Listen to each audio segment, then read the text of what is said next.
puisqu'on avait désigné Ouattara comme président de la République de Côte d'Ivoire, ce qui est extraordinaire quand même sans entrer dans les arcanes de la politique, c'est qu'un président de la République d'un pays souverain soit désigné de l'extérieur à ce point-là. C'est un fait.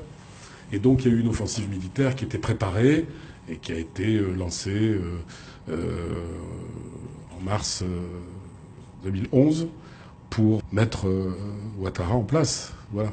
Donc évidemment, au passage, chasser Laurent Gbagbo. On a pensé certainement qu'il allait fuir.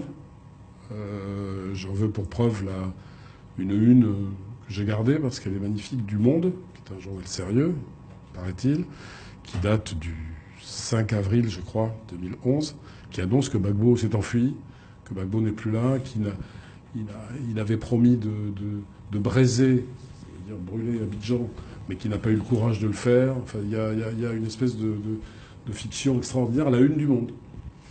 Le 5 avril, parce qu'à ce moment-là, on ne sait pas où est Gbagbo, on fait mine de ne pas le savoir, alors qu'il est chez lui, enfin à la résidence.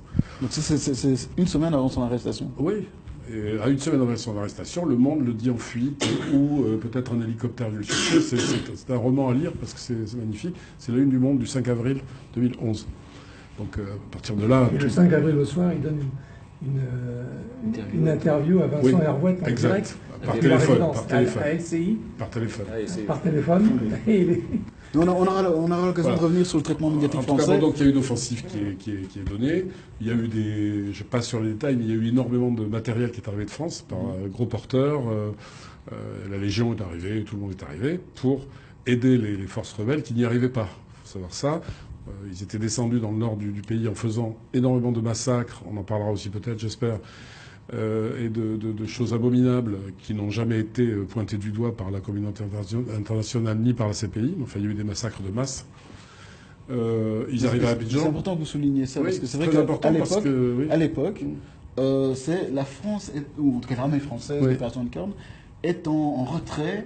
Elle limite donne des cafés, mais elle donne certainement pas d'armes, etc. Non, c'est pas ça. Elle a même transporté les rebelles. Les camions ont transporté les rebelles. Les armes on a trouvé des armes qui venaient de France. La France était totalement impliquée, évidemment, et même impliquée sur le terrain, c'est-à-dire qu'ils ont combattu aux côtés des rebelles. Ils ont tiré sur la résidence de Gbagbo, qui les voyait depuis l'ambassade de France. Il y avait le bon Jean-Marc Simon, avec qui j'ai déjeuné 2 fois. Il a payé. Mais c'est lui qui ouvrait sa résidence, qui est voisine de la résidence du président de la République. Donc de là, ils ont tiré sur la résidence de Gbagbo. Et puis les blindés français, le 2e cuirassé, le 4e régiment de Beach, voilà, sont arrivés devant le portail le 11 avril et ont tiré. C'est eux qui ont fait exploser le portail. C'est ça. Gbagbo les a vus. Et a fait exploser les portes. Ils sont entrés et on a vu des images de soldats français à l'intérieur de la résidence, bien qu'on ait dit qu'ils n'y étaient jamais entrés. Mais il y a eu des images qui existent toujours, qu'on peut trouver. Voilà. Donc ils ont ouvert la porte et ils ont livré Gbagbo, qui a été arrêté donc par les rebelles. Madame Gbagbo était traitée de façon justement très indigne. Par rapport à la violence de ces images, parce que ça, à mon avis, même encore aujourd'hui, 6-7 ans plus tard, même les Français qui connaissent rien sur ce dossier se souviennent de ce moment-là. Oui, mais c'était dans tout l'UJT. Comme on avait tracé un portrait de Madame Gbagbo, comme d'une espèce de sorcière abominable, qui était une tueuse, etc. Elle avait les cheveux arrachés, la peau. Oui, elle était traitée comme un animal par. Voilà. Et d'ailleurs, il y a même une partie de l'Afrique, je dirais, qui s'est quand même soulevée par rapport à ces images, qui rappelait vraiment celle du premier ministre congolais, Lumumba, quand il est arrêté. Exactement. C'est la même. Exactement. C'est la même. Avec violence. Oui, c'est la même façon d'agir. Et moi, je dois dire que ce jour-là, c'est la seule fois dans ma vie professionnelle parce que j'ai pleuré, mais j'ai pleuré par rapport à ce qui arrivait à ces gens-là, parce que Gbagbo, on l'a raconté là. Gbagbo, si on trace sa route, il n'a cessé de discuter. Pour un dictateur, c'est formidable, de discuter. Il est allé à Pretoria, à Lomé, à Ouagadougou, je ne sais où, à Marcoussis. Il a cessé de discuter.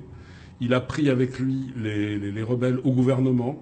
On ne peut pas être plus démocrate. C'est-à-dire qu'à la limite, ses amis lui disent « tu l'as été trop ».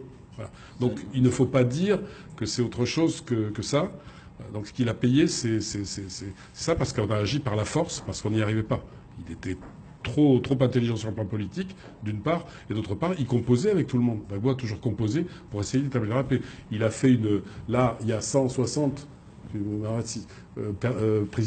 prisonniers politiques qui étaient juste coupables, oui, 156, qui étaient juste coupables d'être partisans de Gbagbo, qui sont toujours en prison aujourd'hui en Côte d'Ivoire.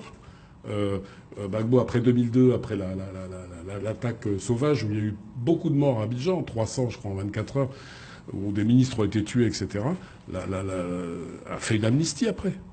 Il a fait une amnistie générale.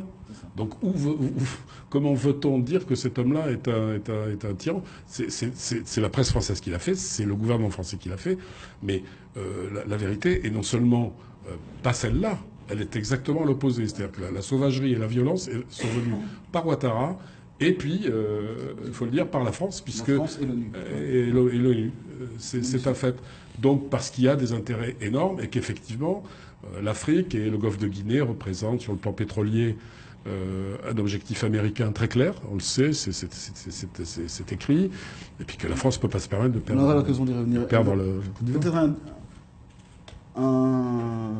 si vous voulez rajouter quelque chose, Charles Nana, au sujet de la violence de l'arrestation, qui, même quand on connaît la France-Afrique, etc., je me souviens qu'à l'époque, en tout cas, beaucoup étaient surpris de la brutalité avec laquelle ça se passait, avec le double discours qui était « la France n'est pas là, on n'a rien fait ».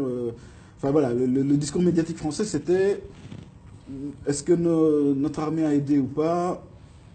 Finalement, on peut penser que non. Ce sont les forces du Nord, les forces rebelles qui ont fait tomber Gbagbo et non la France. Oui, ça c'est du sarkozysme pur. Des mémoires d'analystes des rapports entre la France et l'Afrique depuis de nombreuses années, je n'ai jamais vu